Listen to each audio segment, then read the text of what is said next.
আসসালামু আলাইকুম সুপ্রিয় শিক্ষার্থী, আশা করি তোমরা সকলে সুস্থ আছো এবং ভালো আছো। সকলকে পাবলিক এডুকেশনের পক্ষ থেকে আজকের এই ক্লাসে স্বাগতম।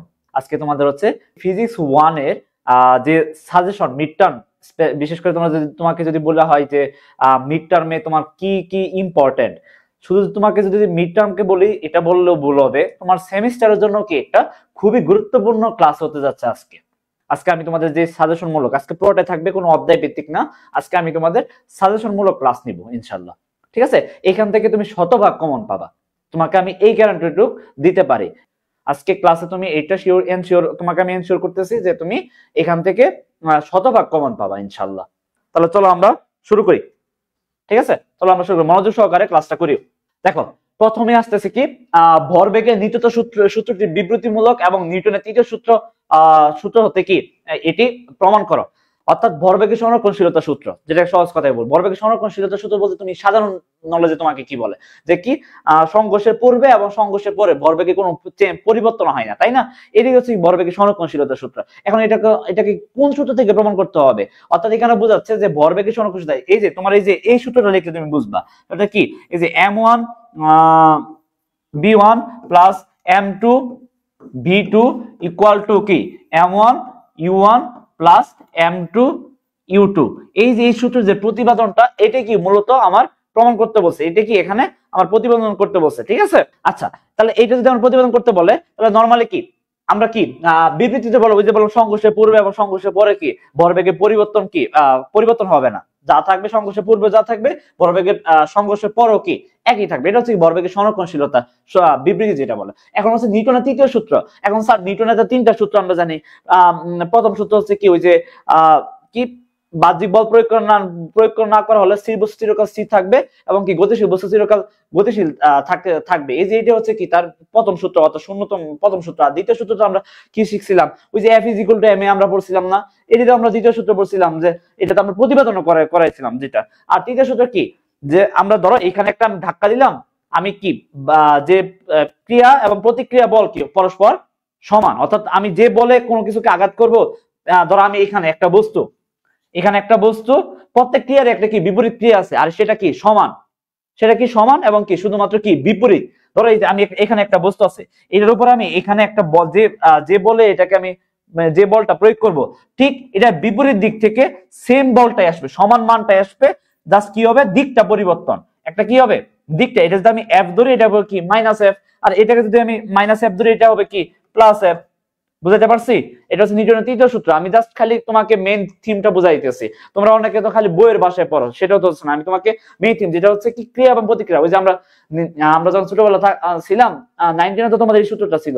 স্যার আমাদের যখন পড়াইতো তখন আমরা দুষ্টামি করে কি করতাম জানো, যে আমাদের বন্ধুদেরকে একটা ঘুষি দিতাম, ঘুষি দিয়ে বলতাম, এখন স্যার তো শিখাই দিছে যে যেদিকে দেওয়া হবে, মানে ধরো আমি এখানে এটার উপর আমি আঘাত করলাম, তার মানে কি এখান থেকেও কি আমার সেম বলটা আসতেছে, কারণ নিউটনের তৃতীয় সূত্র তাই তো বলে, আমি যেখানে যা করব বিপরীত দিকটাও কি সেম বলটা কি এখানে আমার উপর প্রয়োগ হবে। সো তার মানে কি এখন আমি যাকে ঘুষি দিছিলাম, তা এখন আমি ব্যথা পাওয়ার কথা না, তাহলে তো ওর সরি বলার কথা, আমার তো সরি বলার কথা না, ও সরি বলবে যে ওর জন্য আমি ব্যথা পাইছি। এরকম মজা করে আমরা বন্ধুদেরকে একটু মারামারি করতাম, এইগুলো আবার তোমরা করো না, ঠিক আছে? এই যে এইগুলা করতাম। এই যে এটা হচ্ছে নিউটনের তৃতীয় সূত্র যখন পড়াইতো, এটা খুবই মজা হইতো। সো নিউটনের তৃতীয় সূত্রটা এটা কি, F = কি -f। এখান থেকে কি আমরা প্রমাণ করব কি m1 u1 m2 u2 কি m1 v1 m2 v2। এই জিনিসটা কি আমরা প্রমাণ করব। চলো তাহলে আমরা প্রমাণ করি কিভাবে। প্রমাণ বলতে কি এখানে প্রতিপাদন করব, সূত্রের প্রতিপাদন। সূত্রে আসলে প্রমাণ হয় না, সূত্রে কি হয় প্রতিপাদন। ঠিক আছে, সূত্রের হয় কি প্রতিপাদন। কোনটা থেকে? সেটা হচ্ছে কি নিউটনের তৃতীয় সূত্র থেকে। ঠিক আছে, নিউটনের তৃতীয় সূত্র থেকে। নিউটনের তৃতীয় সূত্র কি? নিউটনের তৃতীয় সূত্র আমরা কি শিখলাম মাত্র, F = কি -f। F = কি -f। তাহলে F যদি -f হয়, তাহলে সেই ক্ষেত্রে কি আমি যেটা বললাম, তুমি আবার এটা আবার বারবার বলতেছি, এটাকে আমি f1 ধরলাম, এটাকে আমি f2 ধরলাম। এখন তুমি এটাকেও মাইনাস ধরতে পারো, এটাকে মাইনাস ধরতে, তাহলে এটাকে পজিটিভ, অর্থাৎ এই দুইটা কি সমান থাকবে, এই দুইটা সমান থাকবে এবং কি বিপরীত, একটা কি বিপরীত হবে, তাই তো? শুধু চিহ্নটা পরিবর্তন হবে। তুমি যেটাকে ইচ্ছে সেটাকে, আমি এখানে দিছি দেখে যে তোমাকে এখানে দিতে হবে, এটাকে দিতে হবে না, এমন না জিনিসটা।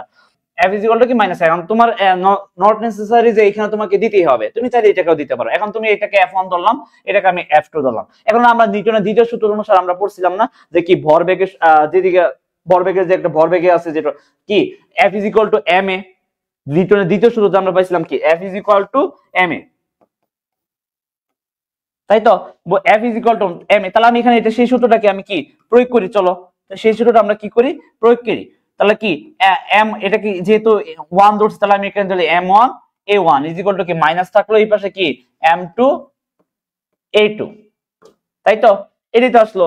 আচ্ছা তাহলে এইটা থাকলে এখানে থাকলো m1 ত্বরণ সমান আমরা কি জানি, ত্বরণ সমান আমরা কি জানি, ত্বরণ সমান আমরা জানি কি v মানে বেগের পরিবর্তন বাই সময়। তাহলে বেগের পরিবর্তন মানে কি v1, আমি ধরলাম কি ত্বরণ সমান এই সমান কি ডেল v বাই কি ডেল v বাই t, অর্থাৎ কি বেগের পরিবর্তন বাই সময়, কি বেগের পরিবর্তন বাই সময়। বেগের পরিবর্তন মানে কি এখানে কি বোঝাচ্ছে, তাহলে বেগের পরিবর্তন এখানে বোঝাচ্ছে m1 ইজ ইকুয়াল টু কি v1 মাইনাস কি যেহেতু 1 ধরছি সবগুলো, তাহলে এখানে দিলাম t, এখানে দিলাম কি t, তারপর হচ্ছে কি ইকুয়াল টু সেম ভাবে এখানে মাইনাস রাখলাম, আমি m রাখলাম m2 a2 জায়গাতে আমরা কি দিব v2 মাইনাস কি, আচ্ছা এটা এখানে ব্র্যাকেট না দিই, ব্র্যাকেট না দিলে তো চলে।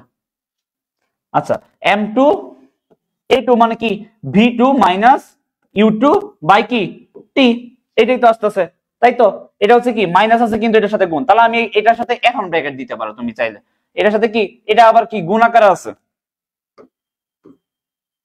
এটা দিলে সেকেন্ড ব্র্যাকেট দিবা, আর যদি ওটা না দাও তাহলে এখানে জাস্ট কি করবা করবা, ঠিক আছে। আচ্ছা এটা যদি হয় দেখো এখানেও টি আছে এখানেও টি আছে, তাহলে উভয় পক্ষে যদি আমি টি দ্বারা গুণ করি, উভয় পক্ষে যদি আমি কি করি টি দ্বারা গুণ করি তাহলে কি হয়ে যাবে টিটা উঠে যাবে না, উভয় পক্ষে যদি আমি টি দ্বারা গুণ করি তাহলে কি হয়ে যাবে টিটা উঠে যাবে, তাহলে আমি উভয় পক্ষে যদি টি দ্বারা গুণ করি তাহলে কি হচ্ছে m1 ইনটু এখানে কি থাকতেছে b1 মাইনাস u1, আর এখানে থাকতেছে কি মাইনাস m2 ইনটু কি v2 মাইনাস u2, এমনই থাকতেছে। উভয় পক্ষে আমি টি দ্বারা গুণ করছি, মানে ধরো মনে করে যেখানে আমি টি দিছি উভয় পক্ষে আমি কি দিছি এখানে টি দিছি, তাহলে টি দিলে এই টি আর টি কাটা, তাহলে এই টি আর এই টি কাটা যাবে, এই জিনিসটাই করছি, ঠিক আছে এই জিনিসটাই করছি।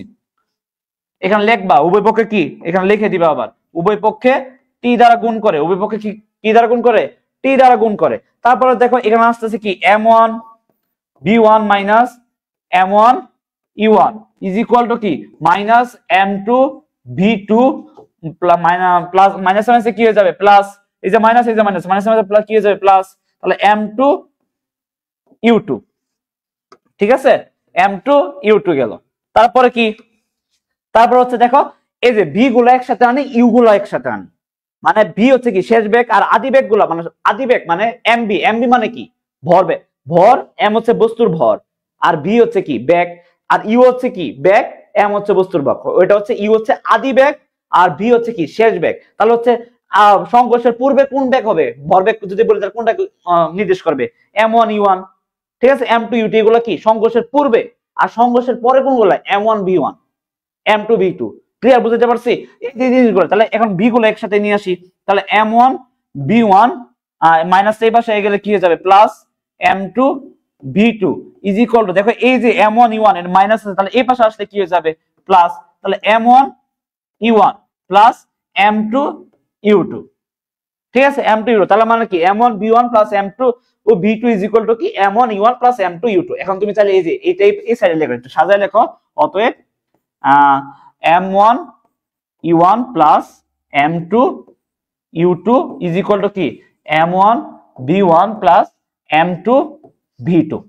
এই যে এটা হচ্ছে কি সংঘর্ষের পূর্বে এবং কি সংঘর্ষের পরে কি ভরবেগের সংরক্ষণশীলতা কি মেনে চলে, এটা হচ্ছে কি নিউটনের তৃতীয় সূত্র থেকে প্রতিপাদন করলাম, ঠিক আছে। তাহলে কি হলো m1 u1 plus m2 u2 is equal to কি m1 v1 plus m2 v2। আচ্ছা তাহলে এটা গেল, তাহলে আমি টোটাল 5টা অঙ্ক ম্যাথ করাবো, তার মধ্যে এই যে এটা একটা ম্যাথ, ঠিক আছে এটা একটু সহজ বাট সহজের মধ্যে কি তোমরা কিন্তু কি করো ভুল করো, ঠিক আছে তোমরা সহজের মধ্যে কি করো ভুল করো। আচ্ছা তাহলে এটা গেল ভরবেগের নিত্যতা সূত্রটিতে বিবৃতিমূলক নিউটনের তৃতীয় সূত্রতে এটি প্রমাণ করা। তাহলে এটা গেল, এটা কিভাবে আসতে পারে পরীক্ষায়, সংক্ষিপ্ত এবং কি রচনামূলক দুই ভাবে পরীক্ষা আসতে পারে, সংক্ষিপ্ত জন্য আসতে পারে রচনামূলকের জন্য আসতে পারে। এখন কিভাবে আসবে এটা পরীক্ষা হলেই তোমাকে বলে দিবে, বাট আসবে ইনশাআল্লাহ, ঠিক আছে। আচ্ছা তারপর হচ্ছে কি পড়ন্ত বস্তু, খুবই ইম্পর্টেন্ট কাজ শক্তি ক্ষমতা থেকে এখানে খুবই ইম্পর্টেন্ট একটা ম্যাথ, সেটা হচ্ছে কি পড়ন্ত বস্তুর ক্ষেত্রে শক্তির নিত্যতা সূত্র প্রমাণ করো। পড়ন্ত বস্তুর ক্ষেত্রে কি শক্তির নিত্যতা সূত্র কি প্রমাণ করো। ঠিক আছে, এটা সেমিস্টারের জন্য কিন্তু খুবই ইম্পর্টেন্ট। সেমিস্টারের জন্য তোমাদের যে সেমিস্টার হবে জানুয়ারি মাসে, সেটার জন্য কি খুবই ইম্পর্টেন্ট। মিডের জন্য তো ইম্পর্টেন্ট, যাদের 1 থেকে 5 মান্থ আছে তাদের মধ্যে এটা আসে পড়ে। ঠিক আছে, সো জিনিসটা কিন্তু সবাই খেয়াল রাখো, ভালো করে মনোযোগ সহকারে করে, একদম আমি চিত্র সহ বুঝাবো তোমাকে এটা। ঠিক আছে, চিত্র সহকারে বুঝাচ্ছি। দেখো, এটাকে আমি ধরলাম এ, এটা আমি ধরলাম বি, এটা ধরলাম আমি সি। কোন একটা বস্তুকে, কোন একটা কি বস্তুকে আমি ধরলাম এ, এটা বি, এটা সি। আমি একটা বস্তুকে নিচ থেকে আরেকটা জিনিস, এটা বলার আগে একটা জিনিস বলি। ধরো অভিকর্ষ ত্বরণ, অভিকর্ষ ত্বরণ কিভাবে কাজ করে? উপর থেকে মানে নিচ থেকে উপরের দিকে কাজ করে নাকি নিচের দিকে কাজ করে? এই যে আমরা যেখানে ঠিকঠাক আছি, যে আমরা ঘুরতেছি না, এটা কিসের কারণে? অভিকর্ষ ত্বরণের কারণে। কারণ আমাকে কেন্দ্রের দিকে টানে অলওয়েজ, তাহলে কি উপর থেকে নিচের দিকে টানে, তাই না? তাহলে তার মানে কি নিচ থেকে যখন উপরে কোনো কিছু নেওয়া হবে, তাহলে এটাকে আমরা ধরো এখান থেকে আমি কোনো কিছু নিক্ষেপ করতেছি উপরের দিকে, তাহলে ত্বরণটা কি, অভিকর্ষ ত্বরণ কি নিচের দিকে টানে, আর আমি দিতেছি কি উপরের দিকে। তার মানে কি এটা আসতেছে কি উপরে, তার মানে বিরোধী দিতেছে, তার মানে কি মাইনাস হবে। কিন্তু এখানে কি জিটা হবে কি মাইনাস, উপরের দিকে দিলে হবে মাইনাস, আর যদি নিচের দিকে কোনো কিছু পড়ে তাহলে হবে কি প্লাস। কারণ কি জিটা অবশ্যই কি কেন্দ্রের দিকে আসতেছে। এটা হচ্ছে কনসেপ্ট। একটা গেল একটা জিনিস। আরেকটা জিনিস হচ্ছে অভিকর্ষ ত্বরণ কখন কাজ করে বলতো? উপর নিচে কিন্তু কাজ করে। কোনো কিছু যদি উপরে নেওয়া হয় সেক্ষেত্রে কিন্তু উপর নিচে কি কাজ করে। আনুভূমিকে কি অভিকর্ষ ত্বরণ কাজ করে? নরমালি কিন্তু আনুভূমিক ভাবে কেন, ওইখানে কি নরমাল যে ত্বরণ আছে সেই ত্বরণটা কাজ করে, বেগের পরিবর্তন। তো ত্বরণ হইতে আবার কি হইতে হবে? বেগের পরিবর্তন। বাট অভিকর্ষ যেটা কনস্ট্যান্ট মান 9.83, যেটা আদর্শ মান, এটা কি উপর নিচে সাধারণত কাজ করে নরমালি, যেটা আমি চিন্তা করি। আচ্ছা, এটা গেল। এখন হচ্ছে তোমাকে আমি শক্তির কথা চিন্তা করি। একটা হচ্ছে কি গতি শক্তি। শক্তি কয় প্রকার? 3 প্রকার। একটা হচ্ছে কি গতি শক্তি, বিভব শক্তি এবং কি এটা গেলে একটা হচ্ছে গতি শক্তি, বিভব শক্তি। নরমালি হচ্ছে এই তিনটা। স্থিতি শক্তি যেটাকে তোমরা উল্লেখ করো না, এই স্থিতি শক্তিটা হচ্ছে কি ওই বিভব শক্তি হিসাবে ব্যবহৃত হয়। ঠিক আছে, শক্তির হচ্ছে অনেক। এখন শক্তি আমি একটু আগে একটা কথা বললাম যে শক্তি কয় প্রকার, এটা বললাম, এটা কিন্তু ভুল বললাম। কারণ হচ্ছে শক্তি তো অনেক রূপ আছে। আলোক শক্তি, শব্দ শক্তি, প্রত্যেকটা শক্তি। শক্তি কি কোনো সময় ধ্বংস আছে? শক্তি ধ্বংস, শক্তি কি হয় একটা থেকে আরেকটা কি হয় রূপান্তর হয় জাস্ট। এটা তো জানো, শক্তির কি হয় না ধ্বংস নাই, সৃষ্টি বা দশা। শক্তি কি হয় একটা থেকে আরেকটা কি হয় রূপান্তর হয়। আচ্ছা, তাহলে এটা গেল। নরমালি কোনো কিছু আমি তোমাকে একটা সহজ ভাষায় বলি, বিভব শক্তি কখন কখন ক্রিয়েট হবে? বিভব শক্তি বা স্থিতিশক্তি এটা কখন ক্রিয়েট হবে? যখন কোনো কিছু মাটি থেকে ভূমি থেকে কোনো কিছু উপরে তুললে সেই ক্ষেত্রে কি হবে? আমি ভূমি থাকা অবস্থা, ধরো একটা জিনিস ভূমি থাকলো, তখন কিন্তু বিভব শক্তি কাজ করবে না। ভূমিতে মানে সমতলে কি কাজ করবে?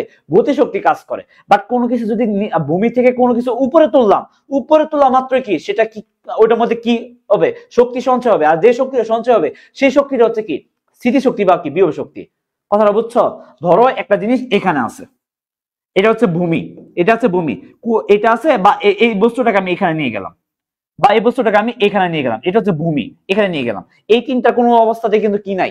বিভব শক্তি নাই। এই তিনটার মধ্যে কোনোটাতে কি নাই? বিভব শক্তি নাই।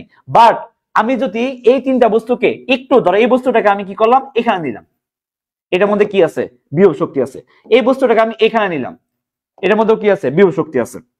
এই বস্তুকে আমি এখানে নিলাম, কি আছে? বিভব শক্তি আছে। ধরো এই বস্তুটাকে আমি এই যে একটু নিলাম, তারপর এটার মধ্যে কি আছে? বিভব শক্তি আছে। অর্থাৎ এটা দ্বারা আমি তোমাকে হেঁটে বোঝাচ্ছি কোনো কিছু উপরে তোলা মাত্র ওইটার মধ্যে কি শক্তি কাজ করবে? বিভব শক্তি কাজ করবে। সেখানে কি করবে? বিভব শক্তি কাজ করবে। ক্লিয়ার? বুঝতে পারছি?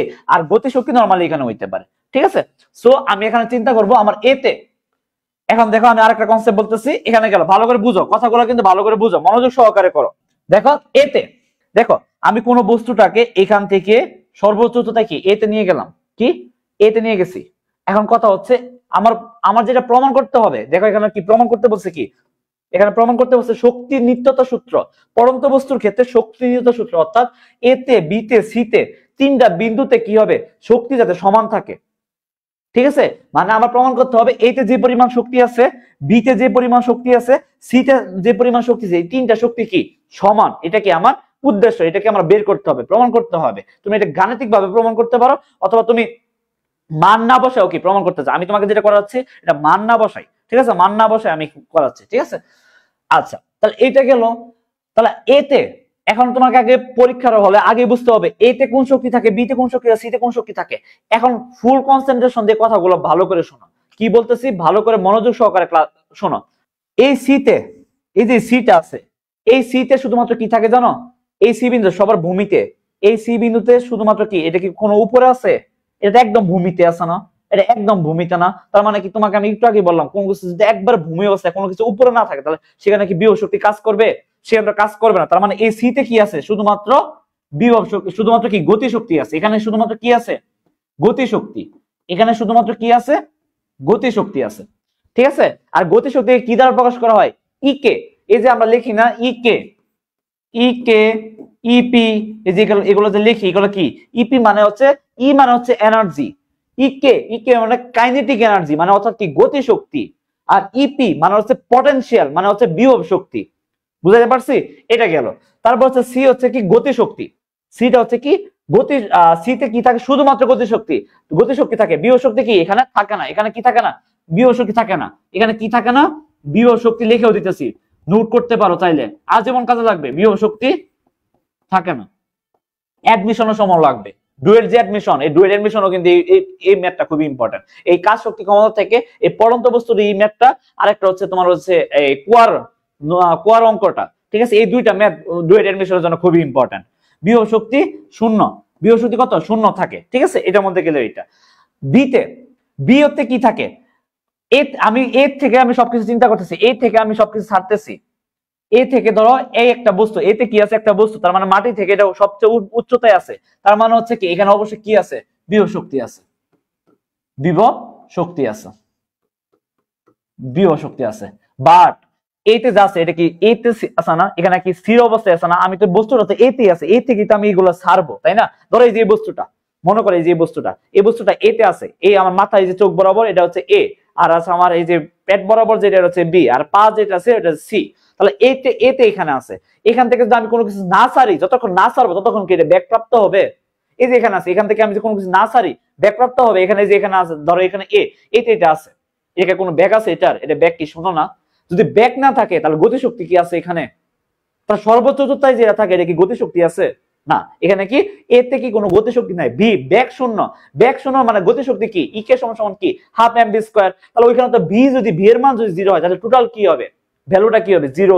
তার মানে এতে কি নাই, এতে কি নাই, কোনো রকম কি নাই, গতিশক্তি নাই, এতে কি নাই, কোনো রকম গতিশক্তি নাই। তাহলে বিভব শক্তি আছে কি নাই, গতিশক্তি, গতিশক্তি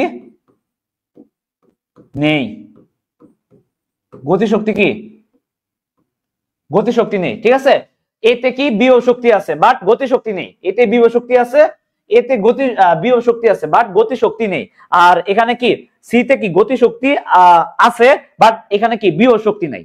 ঠিক আছে, তার মানে এতে শুধুমাত্র কি আছে, শুধুমাত্র বিভব শক্তি আছে, আর সি তে কি শুধুমাত্র কি আছে, গতিশক্তি। এখন আসে বি তে, ধরো আমি বস্তুটা কি এখান থেকে সাইডে দিছি, সি থেকে সাইডে দিছি না, তো আমি সারছি কোন জায়গা থেকে, এ থেকে, তাহলে এ থেকে বি দিকে পড়তেছে, নিচে পড়তেছে, তার মানে এখানে কি অবশ্যই বি তে অবশ্যই কি আছে, গতিশক্তি, একটা ব্যাগ আসতেছে, এই যে ব্যাগে পড়তেছে এই ব্যাগে কি অবশ্যই একটা ব্যাগ আছে না। ধরো এখান থেকে আমি একটা বস্তুকে আমি ছাইড়ে দিলাম, এখানে আমি ছাইড়ে দিব, তার মানে কি এখান থেকে অবশ্যই একটা ব্যাগে পড়বে, যে ব্যাগে পড়বে এই ব্যাগটা হচ্ছে কি অবশ্যই একটা ব্যাগ মান আছে, নির্দিষ্ট একটা মান আছে। যদি ব্যাগের মান থাকে তাহলে অবশ্যই এখানে কি আছে, গতিশক্তি আছে। ব্যাগের মান যা ইচ্ছে তাই হতে পারে, সেটা কম হইতে পারে বেশি, এটা হচ্ছে যা ইচ্ছে তা হইতে পারে, বাট কথা হচ্ছে ব্যাগ টস, ব্যাগ থাকলে ওখানে কি থাকবে, এক বস্তুকে যখন এখানে নিচ থেকে ছাড়া হবে তখন কোন ব্যাগে চলবে, ধরলাম আমি ভি ব্যাগে চলবে, তার মানে এখানে গতিশক্তি আছে। তাহলে বি তে কি আছে, গতিশক্তি, গতিশক্তি, গতিশক্তি আছে। আচ্ছা, তাহলে বি তে আর কি আছে, বিভব শক্তি কি আছে, হ্যাঁ স্যার বিভব শক্তি তো অবশ্যই আছে, কারণ বি কি মাটি থেকে, বিভব শক্তি হিসাব করা হয় নিচ থেকে কতটুকু উপরে আছে এখানে হিসাব করা হয়, আর গতি শক্তি হচ্ছে কি উপর থেকে, পড়ন্ত বস্তুর ক্ষেত্রে উপর থেকে কি বেগে পড়তেছে এটার ক্ষেত্রে হিসাব করা হয়। যেমন দেখো এতে যখন হিসাব করছিলাম তখন কি এতে কি কোনো উপর থেকে কোনো কিছু পড়তেছিল, পড়তেছিল না, তো এর জন্য এতে কি সে গতি শক্তি কি শূন্য। আর বিতে যখন আমি চিন্তা করতেছি বিতে কি এ থেকে পড়তেছে না, এই জন্য কি এটার মধ্যে কি আছে, গতি শক্তি আছে। তার মানে বিতে আবার কি যদি বিভব শক্তির কথা চিন্তা করি, এর কথা যদি চিন্তা করি, বিভব শক্তি কি এই যে নিচ থেকে উপরে আছে, এই জন্য কি বিভব শক্তি আছে। তাহলে বিও তো নিচ থেকে উপরে আছে, তার মানে এটার মধ্যে কি আছে, বিভব শক্তিটা আছে। তার মানে এখানে গতি শক্তি এবং বিভব শক্তি দুইটাই আছে, গতি শক্তি এবং কি বিভব শক্তি দুইটাই আছে। তার মানে বি তে গতি শক্তি এবং বিভব শক্তি দুইটাই আছে, এ তে কি আছে বিভব শক্তি এবং বিভব শক্তি শুধুমাত্র আছে, বিভব শক্তি আছে শুধুমাত্র কি বিভব শক্তি আছে, লিখে দিতেছি নাহলে আর উল্টা পাল্টা বাজাবা। বিভব শক্তি আছে, গতি শক্তি নেই। আর সি তে কি গতি শক্তি আছে, সিতে কিভাবে গতি শক্তি আছে যেটা বললাম, সিতে উপর থেকে সাইডে দিতেছে, উপর থেকে সিতে আসতেছে, তাহলে উপর থেকে সিতে আসছে অবশ্যই একটা ব্যাগ প্রাপ্ত আছে, একটা ব্যাগ প্রাপ্ত আছে। বাট এটি সিতে যখন আসছে আসার পরে কি নিচ থেকে কোনো কিছু উপরে আছে? উপর তো নাই, তাহলে উপর না থাকলে কি বিভব শক্তি হবে? নাই। এই জন্য কি শুধুমাত্র গতি শক্তি আছে, কি নাই এখানে বিভব শক্তি নেই। তার মানে আমি এইটুক জাস্ট ক্লিয়ার করলাম। কি কি ক্লিয়ার করছি আমি এখন? এতে কি শক্তি থাকে আমি নরমালি পড়ানোর আগে আমি কি করি জানো? আমার উদ্দেশ্য হচ্ছে, আমার উদ্দেশ্যটা কি, আমি কি বের করব, এই জিনিসটা আগে মাথার মধ্যে সবার আগে কি ডিল করতে হবে, যে এই জিনিসটা ক্যাচ করতে হবে যে আমি এখন ধরো আমার উদ্দেশ্য, ধরো আমার কথা হচ্ছে আমি ঢাকায় যাব, এখন ঢাকায় কোন পথে যাব এটা যদি আমি ফিক্স না করি তাহলে তো আমি যাইতে পারবো না। আমার আগে লক্ষ্যটা ঠিক রাখতে হবে, কোন পথে যাব বা কি কি বের করব এটাকে ফেস করতে হবে। এখন তুমি যদি জাস্ট খালি করতে থাকো তাহলে তুমি মিলাইতে পারবা না। এই জন্য আমি কি করি, আমি পড়ানোর আগে উদ্দেশ্যটা ভালো করে বুঝাই দিই। তাহলে হচ্ছে এতে কি শক্তি থাকে? এতে শুধুমাত্র কি থাকে? এ বি সি পরন্ত বস্তু, এ থেকে কোনো বস্তু যদি আমি ছেড়ে দেই সেই ক্ষেত্রে এতে আমার প্রমাণ করতে হবে এতে যে পরিমাণ শক্তি থাকে মূল শক্তি, এবং বি তে মূল শক্তি এবং সি তে মূল শক্তি, এই তিনটা যে তিন স্তরে যে শক্তিটা আছে তিনটা শক্তি কি সমান হবে, এটাকে আমার প্রমাণ করতে হবে। ঠিক আছে? সো এতে কি থাকে? শুধুমাত্র এতে শুধুমাত্র কি থাকে? বিভব শক্তি থাকে, কারণ এটা নিচ থেকে উপরে থাকে, নট উপর থেকে কোনো কিছু এটা পড়তেছে, এটা তো সর্বোচ্চ স্থান। তার মানে এখানে শুধুমাত্র কি থাকে? শুধুমাত্র বিভব শক্তি থাকে, কোনো গতি শক্তি থাকে না। আর বিতে কি থাকে? এ থেকে কোনো কিছু যখন ছেড়ে দেয় তাহলে অবশ্যই একটা ব্যাগ প্রাপ্ত হয়, তাহলে ব্যাগ প্রাপ্ত হয় যেহেতু, তার মানে বিতে কি আছে? অবশ্যই গতি শক্তি আছে। এবং বিতে দেখো এমন একটা অবস্থান, এমন একটা অবস্থান সেখানে কি নিচ থেকে কি উপরে আছে, তার মানে কি এটা হচ্ছে ভূমিতে কিছু উপরে আছে, তার মানে এখানে বিভব শক্তিটাও আছে। বিতে কি আছে? গতি শক্তি এবং বিভব শক্তি দুইটাই আছে। আর সিতে কি উপর থেকে যখন এ থেকে কোনো কিছু ছেড়ে দেয় তার মানে হচ্ছে সিতে আসতেছে, তাহলে এই বস্তুটা কই? এই যে এই বস্তুটা কোন বস্তু? এই যে এই বস্তু যেটা ছিল এটা কিন্তু কি একাধারে এখানে আসতেছে, একাধারে এটা এখানে আসতেছে। ঠিক আছে? এখানে আমরা ভাইবো না যে তিনটা বস্তু, এখানে ভাইবো না কি তিনটা বস্তু, এটা ভাবার কোনো উপায় নাই। ঠিক আছে? এখানে তিনটা বস্তু না, একটা বস্তু একবার এখানে আসতেছে, এখানে আসতেছে। ঠিক আছে? সো এই যে উপর থেকে নিচে আসছে যে বেগে আসতেছে তার মানে এটা হচ্ছে তার অবশ্যই বেগ, যেহেতু তার মানে গতি শক্তি আছে।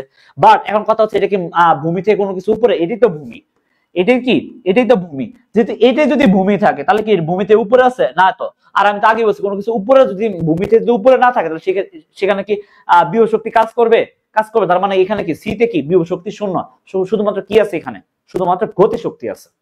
তাহলে বুঝতে পারছি এতে আছে হচ্ছে বিভব শক্তি, শুধুমাত্র বিভব শক্তি আছে, বি তে গতি শক্তি বিভব শক্তি দুইটাই আছে, সি তে শুধুমাত্র গতি শক্তি আছে। এটা হচ্ছে আমার উদ্দেশ্য। এখানে আমরা আমরা এখন থেকে আমরা ম্যাথ করব, দেখো আমরা এই জিনিসটা সহজে ইজি হবে। আমি এই টোটাল উচ্চতা আমি কি ধরে নিলাম? এইচ ধরে নিলাম। এই এ থেকে সি পর্যন্ত এই টোটাল উচ্চতা, এটা কি এ থেকে সি পর্যন্ত, এটা কি এসি দূরত্ব আমি কি ধরে নিয়েছি? এইচ। আর আমি ধরে নিলাম এবি দূরত্ব ধরে নিলাম আমি এক্স। কি এবি দূরত্ব, এটা কিসের দূরত্ব? এবি, এটা হচ্ছে এবি দূরত্ব আমি কি ধরে নিলাম? এক্স। এই টোটাল উচ্চতা যদি এইচ হয়, টোটাল উচ্চতা এ সি উচ্চতা যদি এইচ হয়, আর এবির উচ্চতা কি আমি ধরে নিয়েছি, যদি ধরি এটা কি ধরি এবি উচ্চতা কি এক্স, তাহলে এই বিসির উচ্চতা কত হবে? এই বিসির উচ্চতা কত হবে? এইচ মাইনাস এক্স হবে না? এই বিসির উচ্চতা কি হবে? H minus x. টোটাল উচ্চতা হচ্ছে এইচ, টোটাল উচ্চতা কি এইচ, আর আমি ধরে নিয়েছি এবির উচ্চতা কত? এক্স। এটা আমি ধরে নিয়েছি, লেখবা যে টোটাল উচ্চতা এইচ, আমি ধরি এবির উচ্চতা কত? এক্স। তাহলে এই বিসির উচ্চতা কত হবে? এইচ মাইনাস এক্স, টোটাল উচ্চতা এইচ আর এটা উচ্চতা কি এক্স। তাহলে এইটাই টোটাল উচ্চতা থেকে যদি আমি এতটুকু যদি বাদ দিই তাহলে থাকতেছে কতটুকু? এতটুকু থাকতেছে না? এই যে টোটাল উচ্চতা হচ্ছে এইচ, টোটাল উচ্চতা এখান থেকে আমি এতটুকু বাদ দিছি, এতটুকু বাদ দিলে থাকতেছে শুধুমাত্র এতটুকু। এই যে এতটুকু থাকতেছে, এই যে এটা হচ্ছে কি এইচ মাইনাস এক্স, এটা হচ্ছে কি বিসি দূরত্ব। আমি দূরত্বটা বের করলাম। এখন আমি তোমাকে আগেই বলছি, এখন চলো আমরা এখন করি। এতে দেখো, এতে আমরা লিখবো এখন এতে কি, আর বস্তুটা ভর কি? বস্তুটা ভর এম, আমি ধরে নিলাম বস্তুটা ভর কি এম। আচ্ছা, এতটুকু গেল। এতে কি বিভব শক্তি হিসাব করে আগে, এতে বিভব শক্তি এতে বিভব শক্তি। বিভব শক্তিটা আমরা কি দ্বারা প্রকাশ করি? ইপি। ইপি এ দিলাম, এখানে ইপি এ দিলাম, ঠিক আছে। এ বিন্দুতে যেহেতু ইপি এ দিলাম, ইপি মানে কি পটেনশিয়াল এনার্জি অর্থাৎ বিভব শক্তি। ইপি ইজ ইকুয়াল টু কি এমজিএইচ, কি হবে এমজিএইচ। কারণ কি উচ্চতা দেখো এখানে এইচ, উচ্চতা কতটুকু, বিভব শক্তি আমরা হিসাব করি কতটুকু, বিভব শক্তি হিসাব হয় কোন জায়গা থেকে, নিচ থেকে কতটুকু উপরে আছে। এই বিন্দুটা, এই বিন্দুতে যে বস্তুটা আছে নিচ থেকে কতটুকু উচ্চতায় আছে, এইচ উচ্চতা না, কারণ কি টোটাল উচ্চতা হিসাব করবা, নিচ থেকে হিসাব করবা।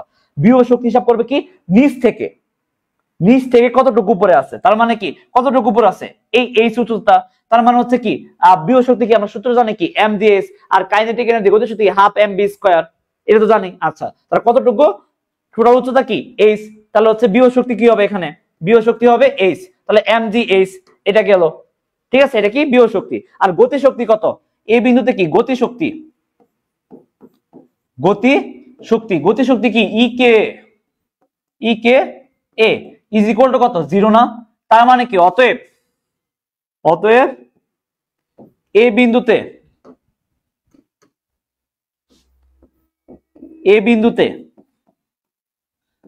বিন্দুতে মোট শক্তি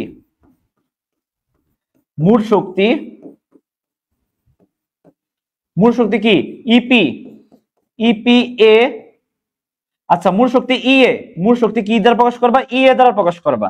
ই is equal to EP A plus E K, তার মানে কত আসতেছে এমজিএইচ প্লাস 0, তার মানে কি এমজিএইচ। এমজিএইচ কি শক্তি একক, কি যে কোনো শক্তি আছে একক কি জুল না, শক্তির আছে একক কি জুল, ঠিক আছে। এটা গেল, ক্লিয়ার বুঝতে পারছি, শক্তি একক কি জুল। আচ্ছা এটা গেল, তাহলে এই বিন্দুতে আমরা পাই গেলাম, আমরা কি পাই গেলাম এই বিন্দুতে পাই গেলাম। তারপরে কি, তারপর হচ্ছে এখন বি বিন্দু চিন্তা করব। এখন কি বি বিন্দুতে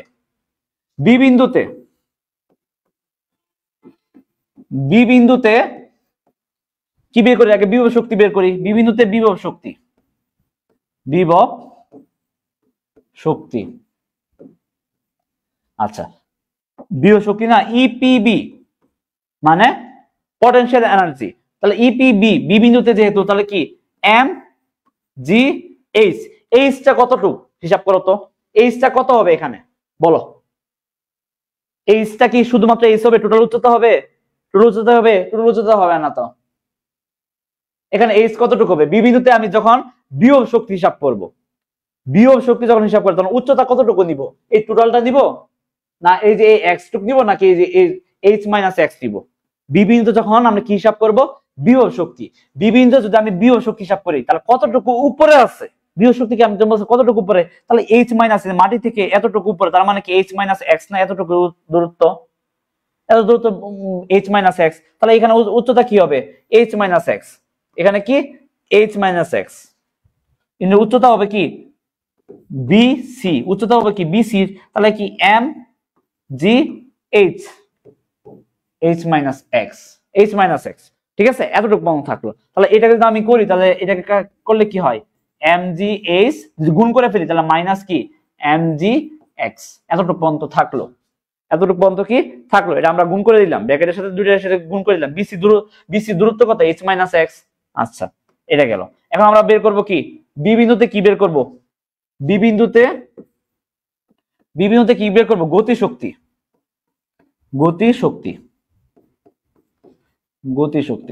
বি বিন্দুতে গতি শক্তি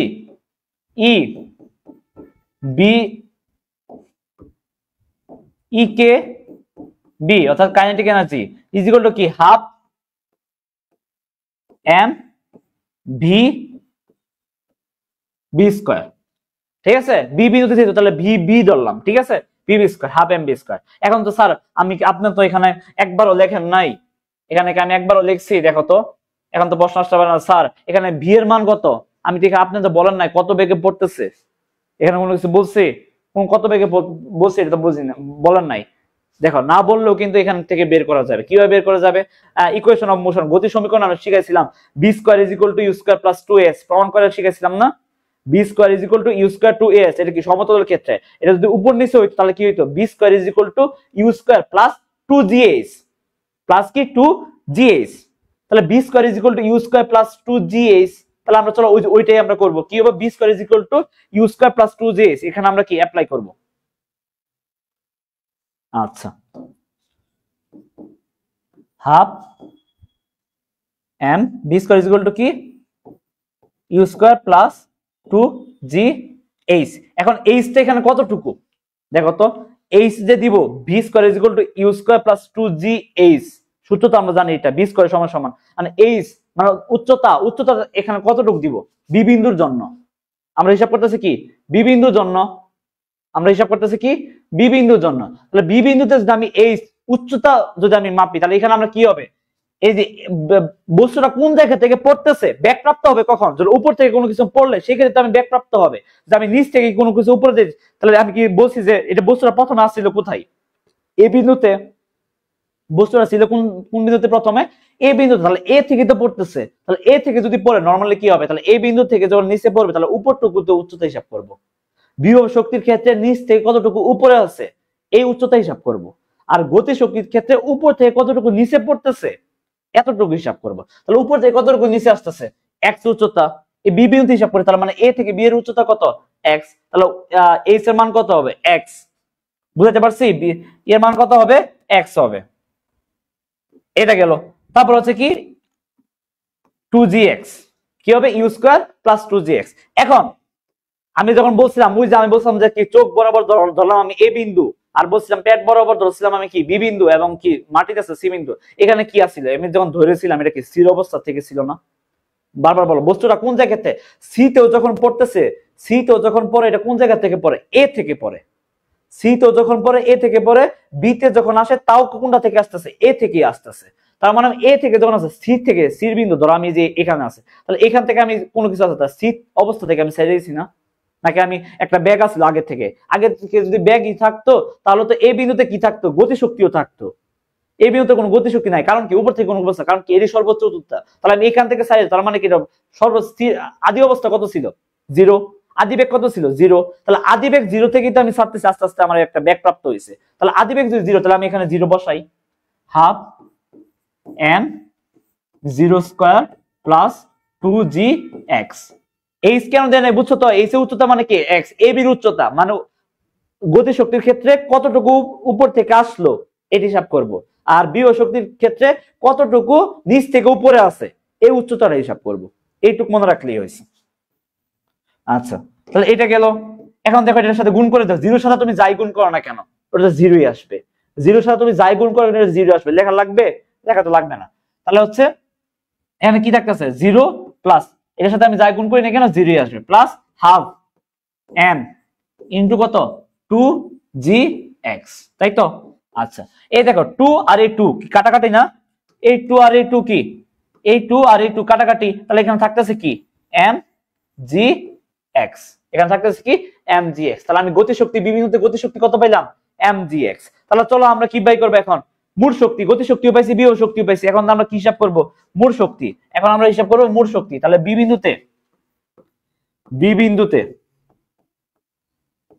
বিন্দুতে মোট শক্তি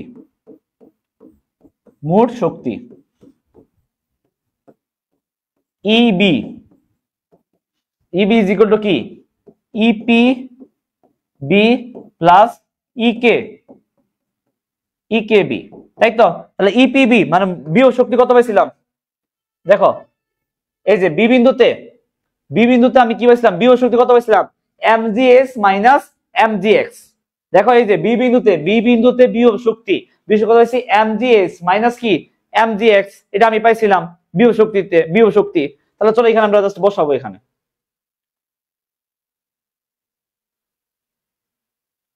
কি আমরা জাস্ট বসাবো।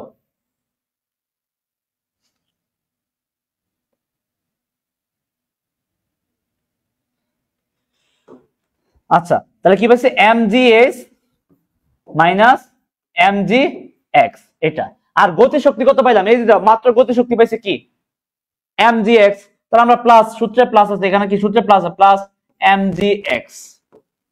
দেখো প্লাস mgx এবং কি মাইনাস mgx কাটাকাটি, এখানে কি প্লাস mgx আর মাইনাস mgx কি কাটাকাটি না। তারপর থাকতেছে কি থাকতেছে হচ্ছে কি শুধুমাত্র কি থাকতেছে এম জি এইচ, শুধুমাত্র কি থাকতেছে এম জি এইচ। তার মানে আমি বি বিন্দুতে মোট শক্তি পাইছি কত এম জি এস, বি বিন্দুতে আমি মোট শক্তি কি পাইলাম এম জি এস, এ বিন্দুতে আমরা কি পাইছিলাম এম জি এস ই পাইছিলাম।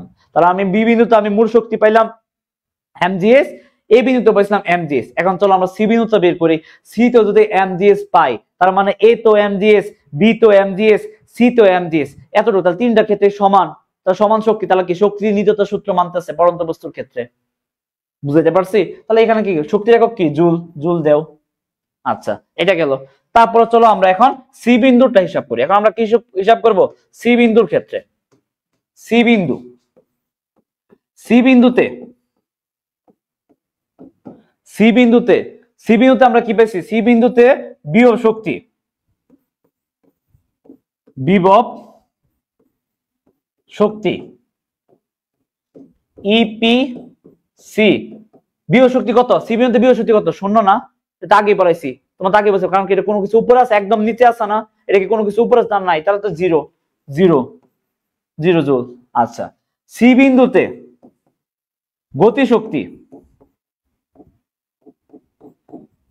গতি শক্তি কি E K C is equal to কি half M B C square, তাই তো বি সি বিন্দুতে দিলাম বি সি দিলাম তো বি সি স্কয়ার। আচ্ছা এটা গেল সি বিন্দুতে, এটা গেল। সেম ভাবে ওইটার মতো কি সূত্র ইউজ করবে, এখানে কি সূত্র ইউজ করবা half M B C, C square মানে কি সি স্কয়ার মানে কি বি সি স্কয়ার মানে কি বি স্কয়ার মানে কি ইউ স্কয়ার প্লাস 2gh, তাহলে আমি চলো ইউজ করো এখানে সূত্র ইউজ করো ইউ স্কয়ার প্লাস 2gh। এখন উচ্চতা কতটুকু এখানে এটা আমরা দেখি, চলো কত উপর থেকে পড়তেছে, এটি তো আমরা উচ্চতা, আমরা বস্তুটা পড়তেছি কোন জায়গা থেকে এ থেকে পড়তেছে না, সি তে যখন আসে তাও এ থেকে আসতেছে, যখন বি তে ছিল তাও কোন জায়গা থেকে এ থেকে ছিল, কারণ কি প্রথমে বলে দিয়েছি এটা কি এ থেকে এ অবস্থান থেকে কোনো বস্তুকে ছেড়ে দেওয়া হলো, তাই তো? তাহলে আমি এ থেকে সি এর পর্যন্ত হিসাব করব, এ থেকে সি পর্যন্ত উচ্চতা কত ছিল, এই যে এখানে দেখো অঙ্কটা কিন্তু একটু বড় বাট মজা। দেখো এই যে এ বিন্দু থেকে যখন সি বিন্দুতে যখন আমি হিসাব করব, আমরা কি হিসাব করব সি বিন্দুতে আমরা কি হিসাব করব গতি শক্তি। এখন আমি তো আগে বলছি তোমাকে গতি শক্তি হিসাব করবো কতটুকু উপর থেকে পড়তেছে, আর বিভব শক্তি হিসাব করব কতটুকু নিচ থেকে কতটুকু উপরে আছে। তাহলে গতি শক্তি হিসাব করতেছি উপর থেকে কতটুকু পড়তেছে, তাহলে কোন জায়গা থেকে পড়তেছে এ থেকে পড়তেছে, এ থেকে সি তে পড়তেছে, তাহলে এ থেকে সি এর উচ্চতা কত এইচ না, এ থেকে সি এর উচ্চতা এইচ, এ থেকে সি এর উচ্চতা কি এইচ, তাহলে আমি এখানে জাস্ট এইচ বসাবো, এ থেকে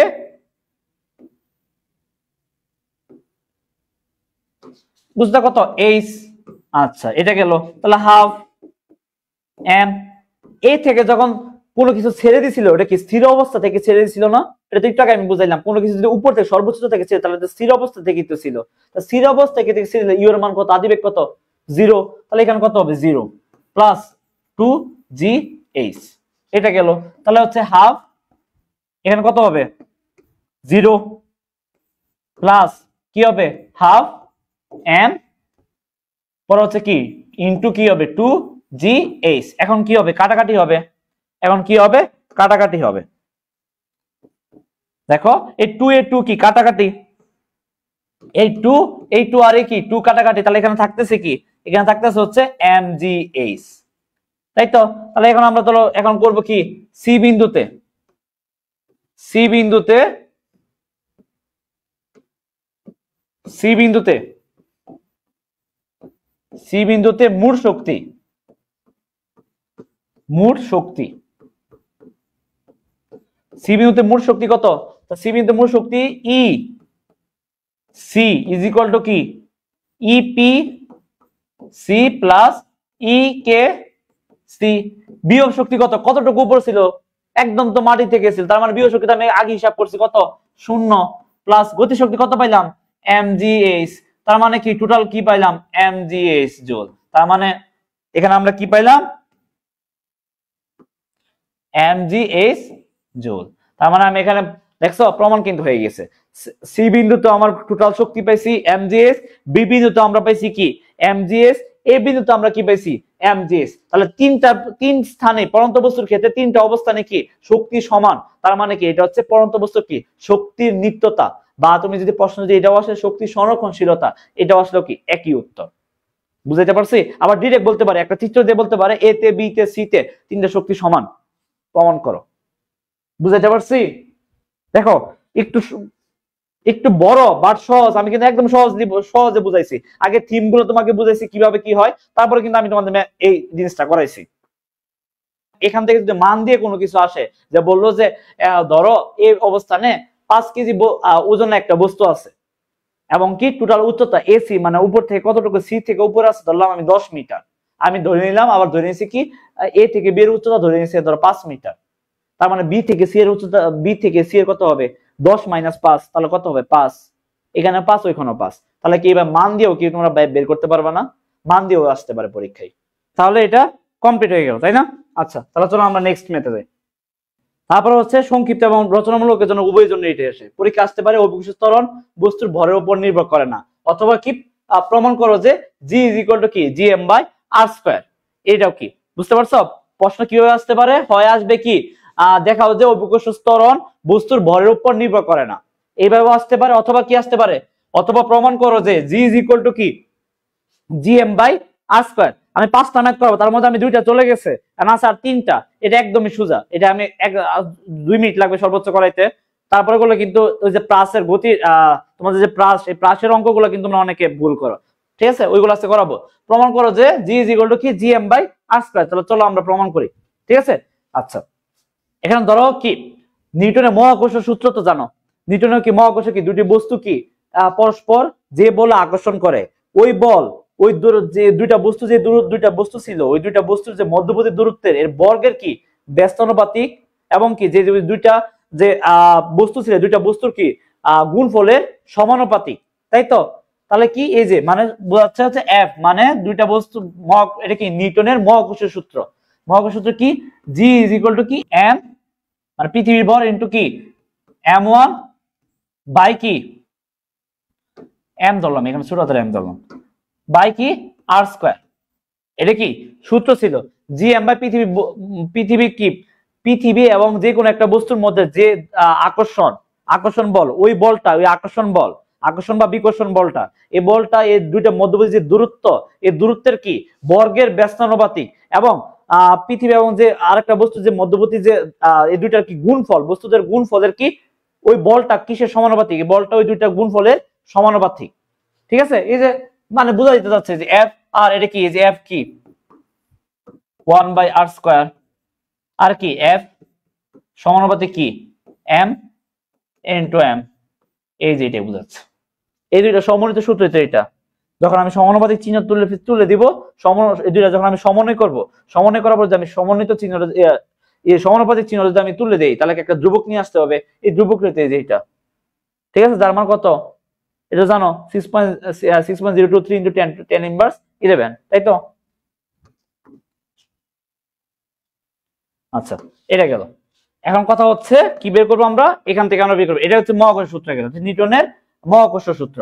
এখন নিউটনের যে আরেকটা সূত্র আছে, দ্বিতীয় সূত্র, নিউটনের আরেকটা সূত্র কি, দ্বিতীয় সূত্র কি আছে, এফ ইজ ইকুয়াল টু কি এম এ। নিউটনের দ্বিতীয় সূত্র কি F is equal to m a. তাহলে এটাও বল, এটাও বল, দুইটাই বল, তাহলে এই বল সমান এই বল আমি লিখতে পারি, তাহলে আমি এটা লিখতে পারি যে কি, তাহলে এটা ইজ ইকুয়াল টু এটা, এই এফ ইজ ইকুয়াল টু যদি এফ হয়, আবার এফ সমান যদি এটা হয়, আবার এফ সমান যদি এটা হয়, তাহলে আমি এটা ইজ ইকুয়াল টু এটা লিখতে পারি না? লিখতে তো পারি। তাহলে আমি এখানে লিখি, বা এই যে লিখি বলতে এই এফ ইজ ইকুয়াল টু কি, এখানে আমি জাস্ট মান বসাই, তাই তো হয়, এখানে আমরা জাস্ট মান বসাই।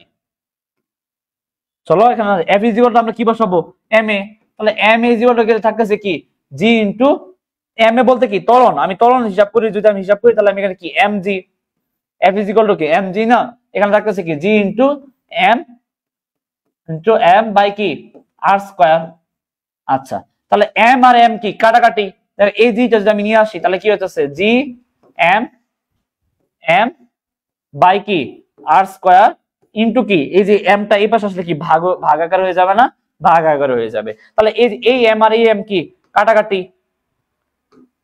এখানে কাটাকাটি, তাহলে এখানে থাকতেছে কি G M by R square. এখানে কি বস্তুর ভর থাকতেছে?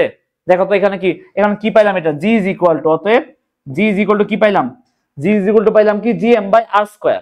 তো G M by R square যে পাইলাম, এই যে এমটা এমটা কি বস্তুর ভর না, তো এখানে কি ভর, কিসের ভর, এটা পৃথিবীর ভর। পৃথিবী এবং কি যে কোনো একটা বস্তু, তাহলে পৃথিবীর ভর, তার এখানে তো বস্তুর ভর নির্ভর করতেছে, এখানে তো বস্তুর ভর নাই, তাহলে এই জি এটা কি অবশ্যই ত্বরণ। এই ত্বরণটা কি এখানে বস্তুর ভর নাই, তাহলে এখানে কি বস্তুর ভরের উপর নির্ভর করবে, নির্ভর করতেছে না। তো এই জন্য প্রশ্নের মধ্যে বলছে এখানে যে কি দেখাও যে অভিকর্ষ ত্বরণ বস্তুর ভরের উপর নির্ভর করে না। তাহলে এই যে এখানে আমি দেখাইলাম যে বস্তুর কি এখানে যেহেতু বস্তুর ভরটা নাই, ভ্যানিশ হয়ে গেছে, তার মানে কি বস্তুর ভরের উপর নির্ভর করে না। আর যদি বলে যে কি প্রমাণ করো যে g is equal to G M by R square, এই যে g is equal to G M by R square কিভাবে প্রমাণ করলাম দেখলাই তো, প্রতিপাদন করলাম। তারপরে দেখো এখন এটা কমপ্লিট। এটা সংক্ষিপ্ত জন্য, ম্যাক্সিমাম ক্ষেত্রে সংক্ষিপ্ত জন্য আসে, রচনামূলক আসতে পারে। আচ্ছা এই দেখো, মুক্তিবেগ কাকে বলে, মুক্তিবেগের রাশিমালা বের করো, অথবা দেখাও যে প্রাসের গতিপথ একটা অধিবৃত্ত। আমি এইটা করাই, এইটা হচ্ছে তোমাদের জন্য বেশি ইম্পর্টেন্ট। চিত্র সহকারে আমি এই জিনিসটা দেখাই দিতেছি, তাহলে চলো আমরা একটু দেখাই, মনোযোগ সহকারে করি। এটা কিন্তু রচনামূলকের জন্য আসবেই পরীক্ষায়, পরীক্ষার মধ্যে কিন্তু আসবেই ইনশাল্লাহ, ঠিক আছে। আচ্ছা চলো তাহলে আমরা চিত্র আঁকি। মনে করলাম এটা কি এক্স অক্ষ, আর এটা হচ্ছে ওয়াই অক্ষ, এটা হচ্ছে কি মূলবিন্দু ও, এটা কি মূলবিন্দু, ঠিক আছে। এখন এই আদি মূলবিন্দু থেকে বি নট বেগে কোন একটা বস্তুকে কি আমি উপরে নিক্ষেপ করলাম, কি বেগে, বি নট বেগে, ঠিক আছে। এই কি বি নট বেগে আমি উপর দিকে নিক্ষেপ করলাম, ঠিক আছে। তাহলে এই যে এটা কি একটা গতিপথ লাভ করবে এখান দিয়ে, এটা গেল একটা কথা। এই যে এটা যে একটা প্রাসের কি একটা গতিপথ, একটা বস্তুকে যদি নিক্ষেপ করে এখানে একটা প্রাসের গতিপথ ক্রিয়েট হবে। এই যে এখানে হচ্ছে কি এটা প্রাসের গতিপথ, ঠিক আছে, এটা হচ্ছে কি প্রাসের গতিপথ। এটা ধরলাম এখানে সর্বোচ্চ উচ্চতা, এটা কি সর্বোচ্চ উচ্চতা কি ধরলাম, এটা পি বিন্দু ধরলাম, এটা আমি কি ধরলাম, পি বিন্দু ধরলাম। তাহলে এই যে এতটুক, এটা অন্য কালি দিয়ে দেখাই,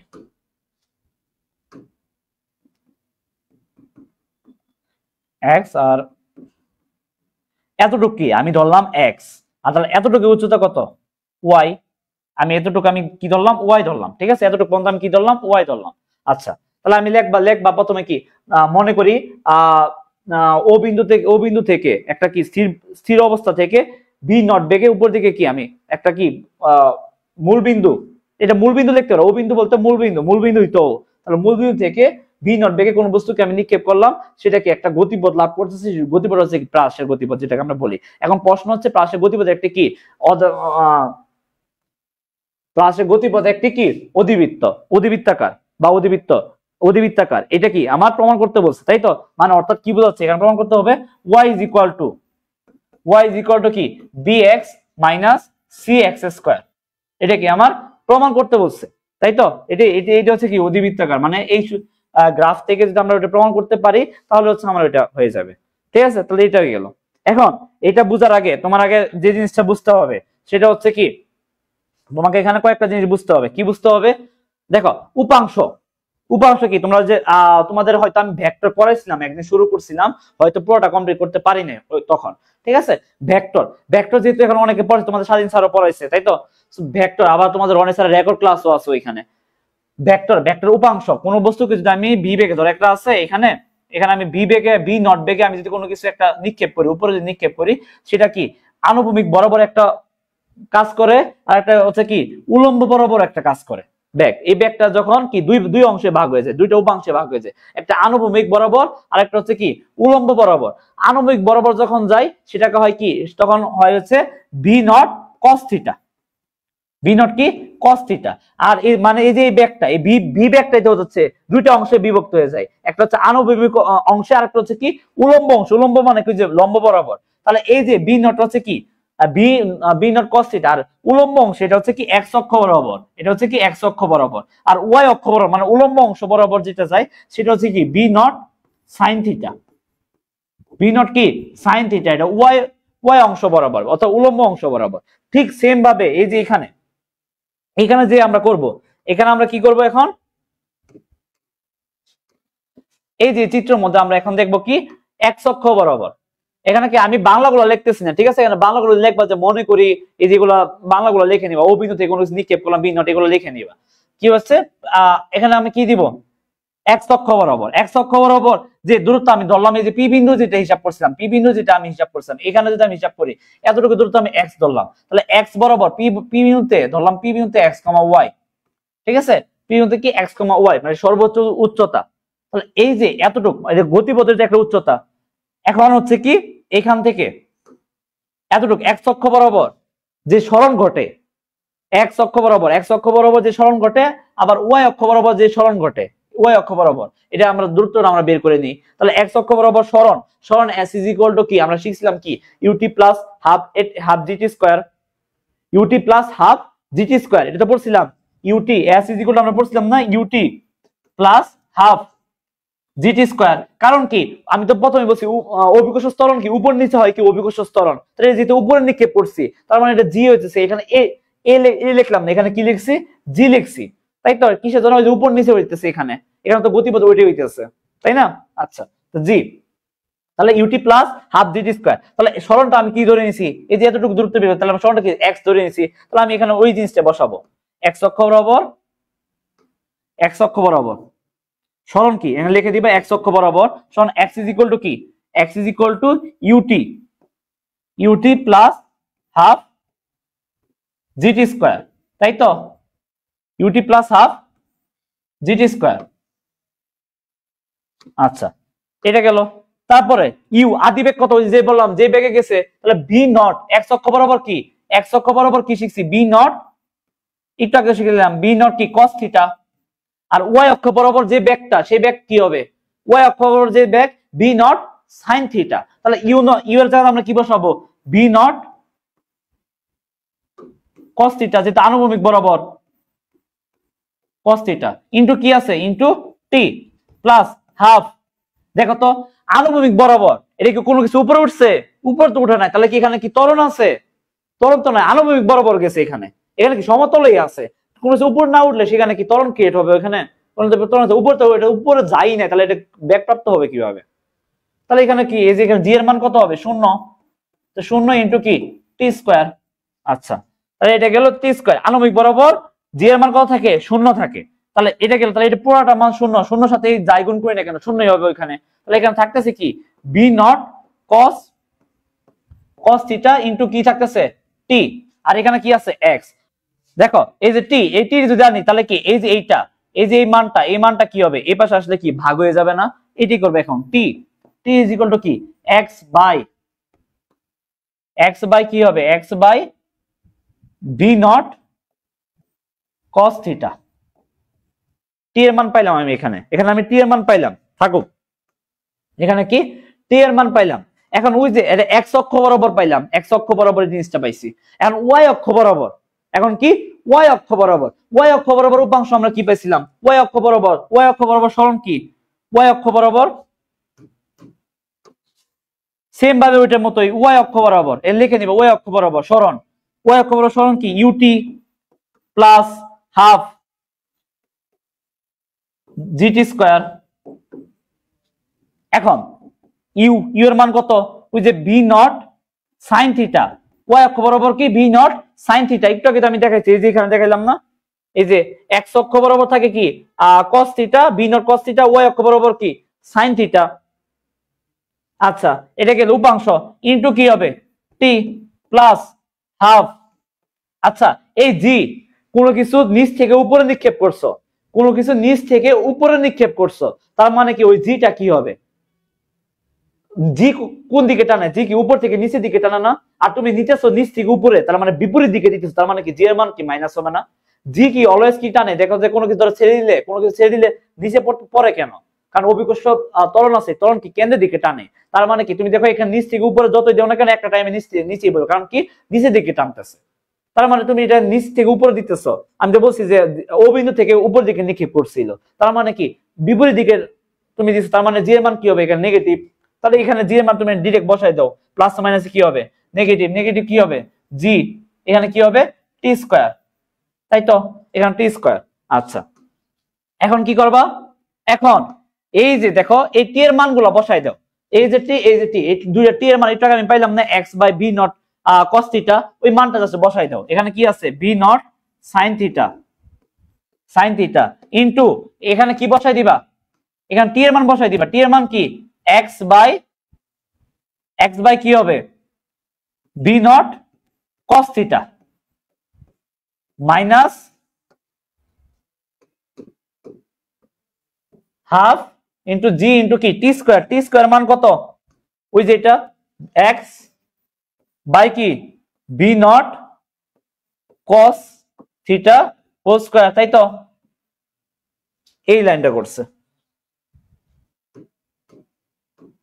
তারপরে কি করবা, এটা কি সমান ওয়াই সমান, এটা বা চিহ্ন দিও কিন্তু, ঠিক আছে?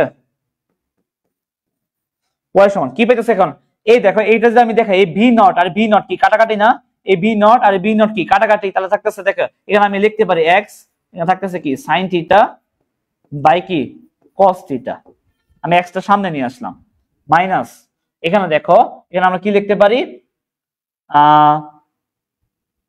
এটা আমরা কি লিখতে পারি জি, জি তো উপরে, জি এক্স স্কোয়ার, দেখো এই যে যদি বর্গ করি তাহলে এক্স স্কোয়ার হবে না, জি এক্স স্কোয়ার, আর এখানে কি থাকতেছে নিচের থেকে আগে কি আসছিল 2 আসছিল 2, আর এই যে বি নট হোল স্কোয়ার, এটা তো এটার উপর স্কোয়ার এটার উপর স্কোয়ার, তার মানে বি নট হোল স্কোয়ার কিন্তু কি কস স্কোয়ার থিটা, এটা থাকলো, ঠিক আছে? বি স্কোয়ার এটা থিটা থাকলো। তারপরে কি এখানে এখন কি করব, জাস্ট ক্যালকুলেশন করতেছে এখানে y is equal to কি, এই দেখো sin theta by cos theta সমান কি, ত্রিকোণমিতি যখন আমি সপ্তম অধ্যায়ে পড়ে তখন পড়াইছিলাম না যে ম্যাথমেটিক্স 1 এ sin theta by cos theta is equal to কি tan থিটা, তার এটা সমান কি x ইনটু কি tan theta, x tan theta minus এই দেখো এই যে g, এটাকে আমি 2 b নট স্কয়ার cos স্কয়ার, এতটুকু পর্যন্ত থাকলো, আর এটাকে আমি ধরলাম এইটা থাকলো x, কথা তো একটাই, জাস্ট এটাকে আলাদা করলাম, এক্সটা একটু আলাদা, এক্স স্কয়ারটা কি করলাম জাস্ট আলাদা করলাম। এখন ধরি, এখন কি লিখবা, এটাকে আমি বসাই দাও, এটাকে আমি এক নং সমীকরণ দিলাম, এক নং সমীকরণ দিলাম, আচ্ছা ঠিক আছে। ধরি এখন লিখবা কি ধরি, দেখো এই থিটা যদি একটা নির্দিষ্ট একটা মান বসাই, এই থিটা যদি একটা নির্দিষ্ট মান বসাই তাহলে একটা কি ধরো আমি থিটা মান আমি 45 ডিগ্রি দিলাম, তাহলে অবশ্যই একটা মান বের হবে না, tan theta is equal to কি tan থিটা, tan 45 ডিগ্রি মান কত 1, বা আমি 30 ডিগ্রি বসাইলাম তাহলে কি হবে tan 30 ডিগ্রি মান কত 1/√3, আমি ধরলাম 90 ডিগ্রি তাহলে কি অসংজ্ঞায়িত মানে হচ্ছে অর্থাৎ অসীম, তাই তো? বা 0 ডিগ্রিতে কি 0 বসাবে, সেম ভাবে cos থিটা, এখানে তো থিটা মান দিলে একটা মান বের হবে, তার মানে কি এগুলো একটা নির্দিষ্ট একটা কনস্ট্যান্ট একটা মান হবে, জি এর মান তো কনস্ট্যান্টই, সো এক্স এর মান কি এখানে জাস্ট পরিবর্তনশীল হবে, এক্স এর মান কি হবে এখানে পরিবর্তন হবে, বাট এগুলোতে একটা মান তো থাকবেই, যে বেগ এই বেগ কত বেগ আছে এটা যদি বলে দেয় তাহলে তো একটা নির্দিষ্ট মানে থাকবে, এই বেগ তো বারবার চেঞ্জ হবে না, বারবার চেঞ্জ হবে না, বাট এই এক্স এর মান কি চলক ভেরিয়েবল, এটা কি বারবার চেঞ্জ হবে, নির্ভর করবে একটা মানের উপর। তাহলে আচ্ছা, তাহলে আমি কি ধরি যে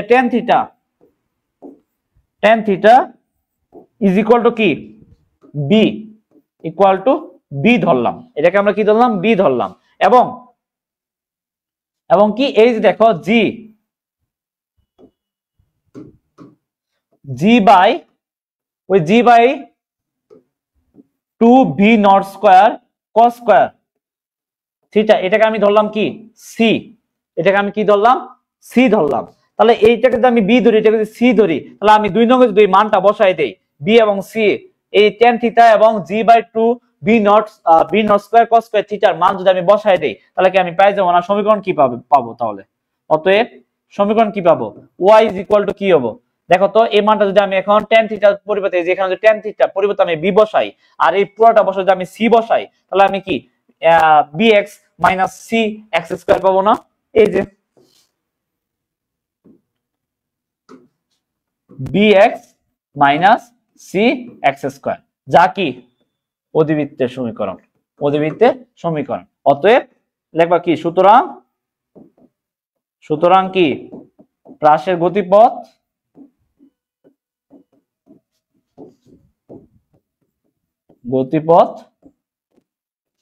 অধিবৃত্তাকার। এই দেখো এটি প্রমাণ করতে বলছে কি প্রাসের গতিপথ, ঠিক আছে? প্রাসের গতিপথ একটা কি অধিবৃত্তাকার। ক্লিয়ার? তাহলে এই পর্যন্ত কমপ্লিট গেল। তাহলে এই পর্যন্ত কমপ্লিট পেলে তাহলে দেখো আমার সেই সাথে কি আমার চারটা এটা লাস্টের যে সূত্রটা আছে এটাই বাকি আছে। 4 নাম্বার ম্যাথ পর্যন্ত আমার কি কমপ্লিট। আমি বলছিলাম 5টা ম্যাথ করাবো, আর একটা হচ্ছে কি এই যে ম্যাথ, লাস্ট ম্যাথ, আজকে ক্লাসে লাস্ট ম্যাথ। হুকের সূত্রটি ব্যাখ্যা সহ লেখো এবং কি দেখাও যে y = কি FL/L। হুকের সূত্রটা কি সিরিজ স্থাপক সীমার মধ্যে। এখন সিরিজ স্থাপক কি ধরলাম একটা স্প্রিং, এটা মনে করো একটা স্প্রিং, এটা কি ধরলাম আমি একটা স্প্রিং। এই স্প্রিংটাকে যদি আমি এখন নিচের দিকে টান দিই, এই স্প্রিংটা কি আমি নিচের দিকে টান দিলাম, এখন নিচের দিকে টান একটা টানতে এতটুকু আনলাম, এতটুকু কি আমি নিয়ে আসলাম। এখন এতটুকু নিয়ে আসার পরে আবার সাইডে এলাম, আবার দেখি আগের রূপে ফিরে আসছে। বাট এই স্প্রিংটাকে টানলাম এতটুকু পর নিয়ে আসলাম, বাট ছাড়লাম আর উপর দিকে গেল না।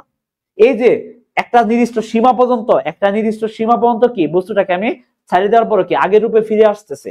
এই যে যতটুকু পর্যন্ত যে সীমার মধ্যে এই বস্তুটা আগের রূপে আবার ছেড়ে ফিরে আসবে, সেই সীমাটা হচ্ছে কি স্থিতিস্থাপক সীমা।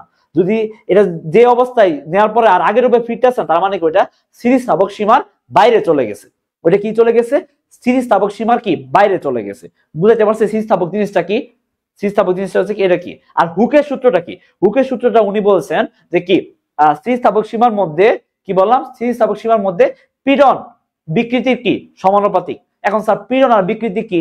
পীড়ন হচ্ছে কি ওই চাপ পড়ছিল না, চাপ P = কি পড়ছিল F/A।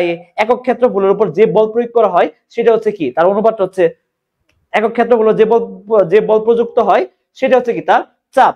সেম ভাবে পীড়নটা হচ্ছে কি একটা নির্দিষ্ট ক্ষেত্রফলের উপর যে বলটা প্রয়োগ করা, বাহ্যিক যে বলটা প্রয়োগ করা হয় সেটা হচ্ছে কি পীড়ন। আর বিকৃতি কি? ধরো এই যে একটা বস্তু, এটা কি একটা বস্তু, এই বস্তুটাকে আমি কতটুকু লম্বা করলাম, টেনে কতটুকু লম্বা করলাম বা কতটুকু আমি ছোট করলাম, এই যে কতটুকু লম্বা করলাম বা কতটুকু ছোট করলাম, এই যে এই দূরত্বটা হচ্ছে কি এই যে এই কতটুকু লম্বা বা কতটুকু ছোট করলাম, এই দৈর্ঘ্যটা হচ্ছে কি এই দৈর্ঘ্যটা হচ্ছে বিকৃতি। বিকৃতি হচ্ছে কি বিকৃতি হচ্ছে ধর কোনো কিছু L/L মানে হচ্ছে কতটুকু আমি ছোট করলাম বা কতটুকু বড় করলাম, এইটা বাই আগে কতটুকু ছিল মানে প্রকৃত দৈর্ঘ্য কতটুকু করলাম আর প্রকৃত দৈর্ঘ্য, এই দুইটার অনুপাতটা হচ্ছে কি বিকৃতি। চলো আমি লিখে দেখাই তাহলে আরো ভালোভাবে ক্লিয়ার হবে।